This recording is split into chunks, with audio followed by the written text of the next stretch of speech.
Madagascar s'est prononcé en faveur de l'Ukraine lors du sommet des Nations Unies. Or, le pays avait prôné la neutralité selon l'ambassadeur de Russie à Madagascar. La grande île subit des pressions exercées par les grandes puissances et ne dispose pas d'une diplomatie claire, raison pour laquelle les relations entre la Russie et Madagascar sont complexes, a-t-il expliqué. La refonte de la liste électorale au niveau des districts a été clôturée. Les listes d'électeurs seront remises dans les Foukontagnes et seront de nouveau disponibles durant 20 jours pour que chaque citoyen puisse procéder à une vérification. Une procédure contraire à la loi qui régit la refonte totale de la liste électorale, dénoncent les politiciens. L'absence d'une loi de finances rectificative pour cette année 2023 ne semble pas non plus inquiéter la CENI. À la une de l'actualité internationale en Arabie Saoudite, à défaut d'attirer Lionel Messi qui a choisi les États-Unis et l'Inter Miami, l'Arabie Saoudite a réservé un accueil de gala à Karim Benzema présenté officiellement jeudi devant 60 000 supporters d'Al Ittihad, son nouveau club à Jeddah.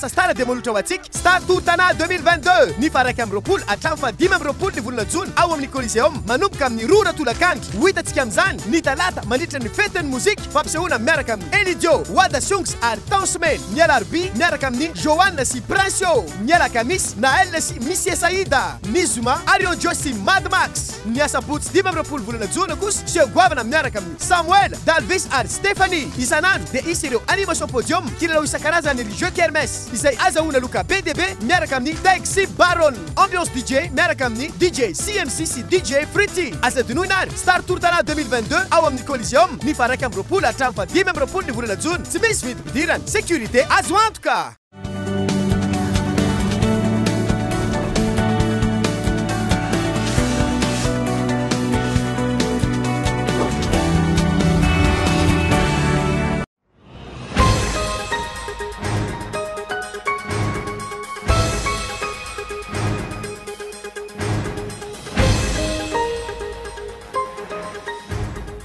La décision des dirigeants de Madagascar lors du sommet des Nations Unies en février dernier était en faveur de l'Ukraine. Or, le pays avait prôné la neutralité concernant la guerre russo-ukrainienne. Telle a été la déclaration de l'ambassade de Russie à Madagascar hier. La grande île a subi des pressions exercées par les grandes puissances et ne dispose pas d'une diplomatie claire, raison pour laquelle les relations entre la Russie et Madagascar sont complexes, a-t-il expliqué.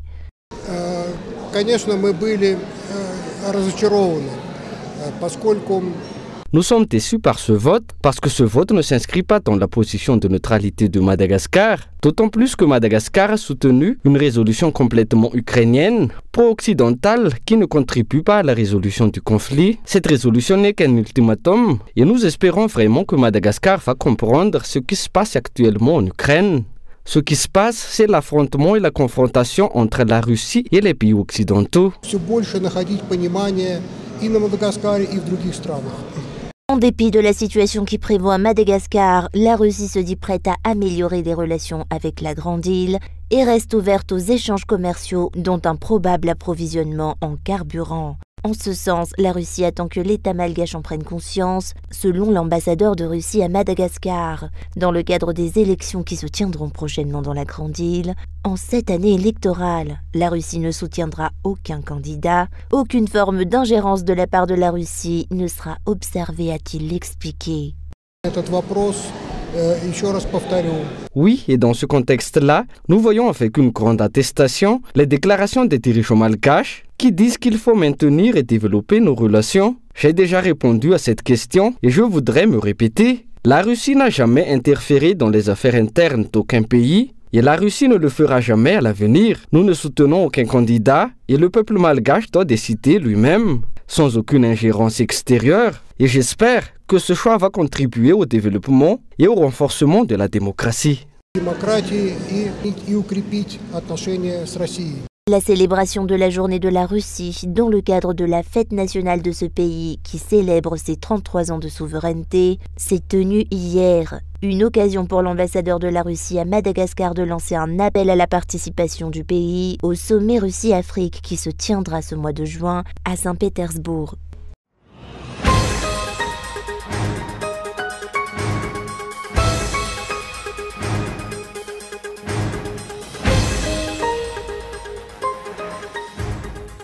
La refonte de la liste électorale au niveau des districts s'est terminée ce jour. Les listes d'électeurs seront remises dans les Foukontagnes et seront disponibles durant 20 jours pour que chaque citoyen puisse procéder à la vérification de leur nom et de leur information personnelle. Une procédure contraire à la loi qui régit la refonte totale de la liste électorale, dénoncent les politiciens. Concernant les 5 partis politiques qui ont émis une déclaration conjointe, nous, qui sommes au sein de la CENI, estimons que c'est une déclaration trop hâtive. Ils auraient tout d'abord dû engager un dialogue. Nous pouvons clairement dire que les accusations concernant les infractions commises par la CENI sont infondées.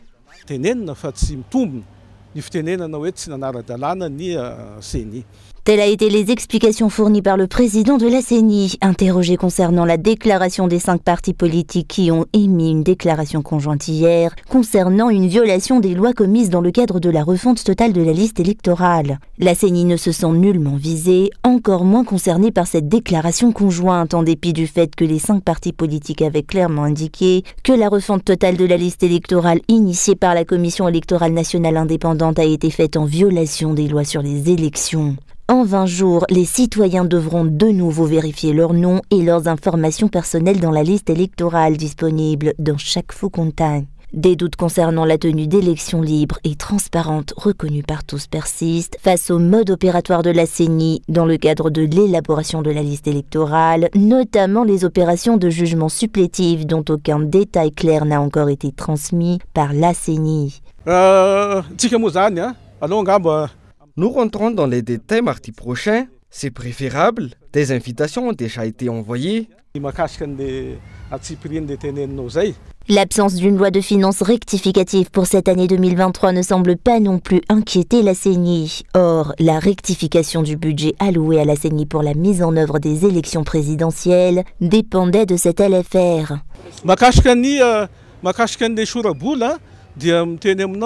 En ce qui concerne le budget alloué à la CENI, des pourparlers ont déjà été engagés avec les dirigeants.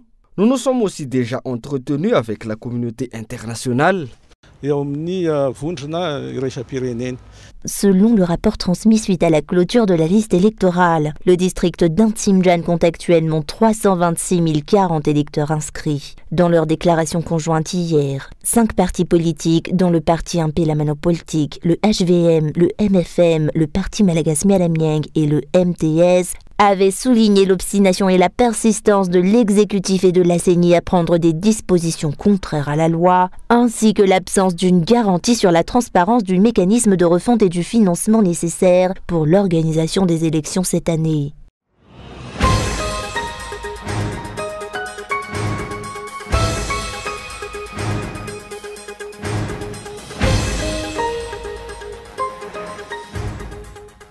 L'annulation de l'élaboration d'une loi de finances rectificative 2023 a été décidée dans le cadre de l'application d'une politique d'austérité, selon un sénateur de Madagascar. Or, les élus de l'Assemblée nationale maintiennent que c'est une disposition contraire à la loi et cela reste un sujet de débat à l'échelle nationale. C'est une preuve de l'absence de volonté de mettre les élections en œuvre cette année, dénoncent les observateurs de la vie nationale. La CENI a pourtant déjà déclaré que le budget alloué pour la mise en œuvre des élections cette année, inscrit dans la loi de finances initiale 2023, sera insuffisant. Face à cette décision, je tiens à rappeler que nous sommes actuellement dans une politique d'austérité. Ce n'est pas pour prendre parti, encore moins de défendre qui que ce soit. J'essaie tout simplement d'analyser cette décision de façon impartiale. Les décisions de l'État malgache ne s'accordent pas aux réalités de la population malgache. Les observateurs de la vie nationale perçoivent les événements comme étant de la dictature sous de nombreuses formes, dans de nombreux domaines. Cela se manifeste notamment par l'annulation de la loi de finances rectificative et diverses infractions commises par l'exécutif. Le rapport du Conseil des ministres du 7 juin dernier avait transmis que la suspension obligatoire de l'usage des fonds publics lors de l'élaboration de la loi de finances rectificative de cette année est à l'origine de l'annulation de cette procédure vu que cela retarderait les projets et la réalisation des programmes de l'État.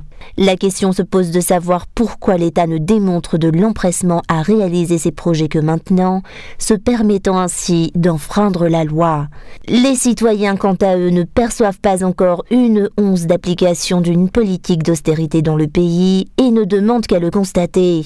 Jusqu'à ce jour, aucune résolution des problèmes dont souffre directement la population malgache n'est évoquée, dont le paiement des sociétés privées qui ont répondu aux appels d'offres de l'État et qui lui ont fourni des services sans avoir été payés jusqu'à ce jour. Jusqu'à maintenant, seule une politique d'austérité qui s'applique à la population et au secteur privé est observée à Madagascar, selon les observateurs de la vie nationale. Les dirigeants, quant à eux, continuent de faire comme bon leur semble, notamment dans l'usage des fonds publics.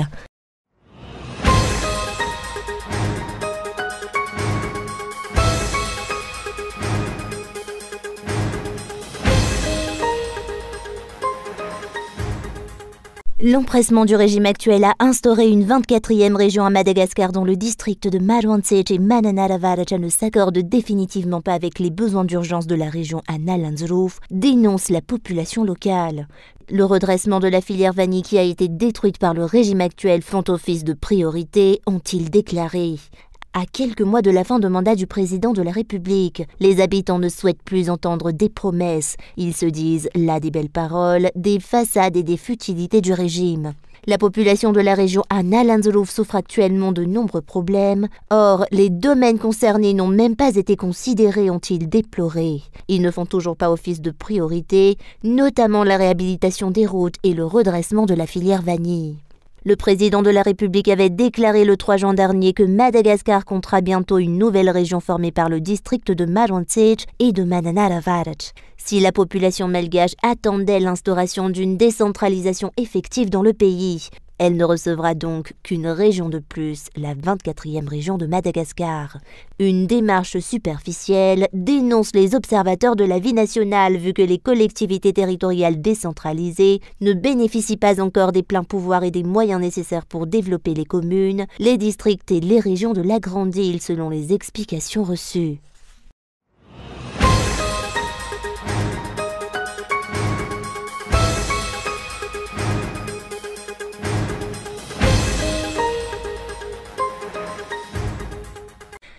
« 15 jours après l'appel à l'aide lancé par la population de Mananjin et les responsables locaux face aux ravages générés par la grêle dans 7 communes du district d'Avarajan, l'État a fourni des aides sociales, dont des outils agricoles, de l'engrais, des semences et autres. Des sociétés privées ont également contribué. À noter que la grêle avait détruit 100% des cultures de la population locale, notamment à Miadakil, à Mbatulampi, à Mbouibar, à Mbouipan, Mahatsins et à Mananjin. L'octroi des dons s'est fait ce jour en présence du président du Sénat et du ministère de l'Agriculture, du maire et de ses collaborateurs, assistés par les représentants de la population.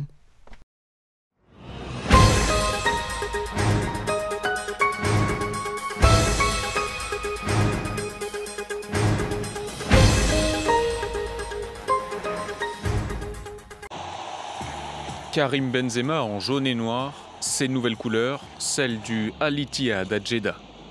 Près de 60 000 personnes ont payé leur place pour voir l'attaquant et ex-international français être présenté officiellement en supporter saoudien. Salam alaikum.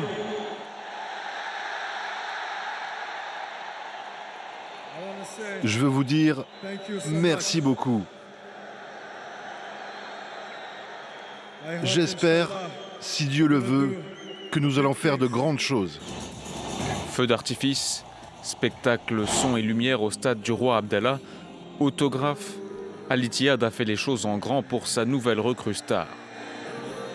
Venu avec son ballon d'or, KB9 a été acclamé par un public sans doute déjà conquis par sa première conférence de presse. Devant les caméras, Karim Benzema a rappelé qu'il jouera désormais pour le club champion en titre en Arabie Saoudite. Déjà, c'est un club top en Arabie Saoudite. C'est un club avec beaucoup de passion de la part des fans, avec des trophées. Et l'Arabie Saoudite, parce que déjà je suis musulman, c'est un pays musulman, et j'ai envie de vivre là-bas. Donc voilà pourquoi. L'ex-madrilène s'est engagé jusqu'en 2026 à Jeddah. Son salaire avoisinerait, selon les sources, les 200 millions d'euros par saison.